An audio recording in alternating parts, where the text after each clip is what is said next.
Japan Japan Japan మన stars అందరికీ ఇప్పుడు జపాన్ సెకండ్ హోమ్ అయినట్టే కనిపిస్తుంది. తలైవ వేసిన రాచబాటలోనే మేమంతా అంటూ తమ సినిమాలని అక్కడ రిలీజ్ చేస్తూ కోట్ల వసూళ్లు కొట్టేస్తున్నారు.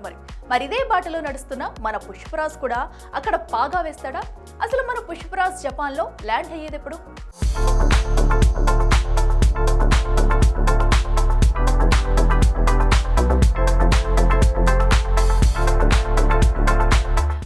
రాష్ట్రంలో రిలీజ్ అయితే అదే 10,000.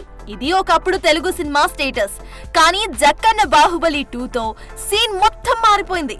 డార్లింగ్ పాన్ వరల్డ్ గేట్లు బార్లుగా తెరవడంతో తెలుగు సినిమా ఇప్పుడు గ్లోబల్ స్టాంప్ వేసుకుంటుంది.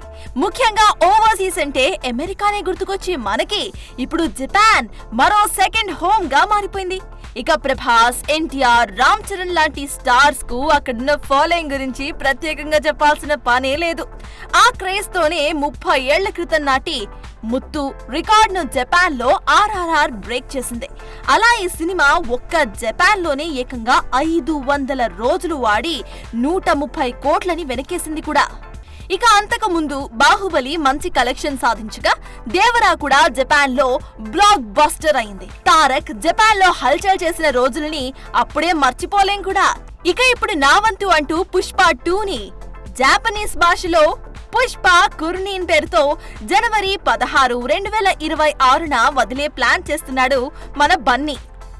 ఇందుకోసం గిగ్ పిక్చర్స్, షోచి డిస్ట్రిబ్యూషన్ సంస్థలతో మైత్రి మూవీ మేకర్స్, సుకుమార్ రైటింగ్స్ ప్రత్యేక ఒప్పందాలు కుదుర్చుకున్నాయని టాక్. అది కూడా రికార్డ్ నంబర్ స్క్రీన్లలో. అంటే జపాన్ లోనూ మన పుష్పరాజ్ భారీ నంబర్స్ పై కన్నేసినట్టే కనిపిస్తుంది. ఇక జాపనీస్ ట్రైలర్, కొత్త పోస్టర్స్, స్టిల్స్ రిలీజ్ కాగా సోషల్ మీడియాలో అవి భారీగా వైరల్ అవుతున్నాయి.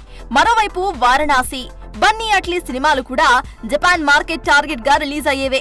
ఇక ఇప్పటికే ఆడియన్స్ కి హాయ్ చెప్పేందుకు జపాన్ చెక్కేశాడు డార్లింగ్. మాలకం చూస్తూ ఉంటే మన హీరోలు ఇక అమెరికా కన్నా జపాన్ పైనే ఫోకస్ పెంచేలా కనిపిస్తున్నారు.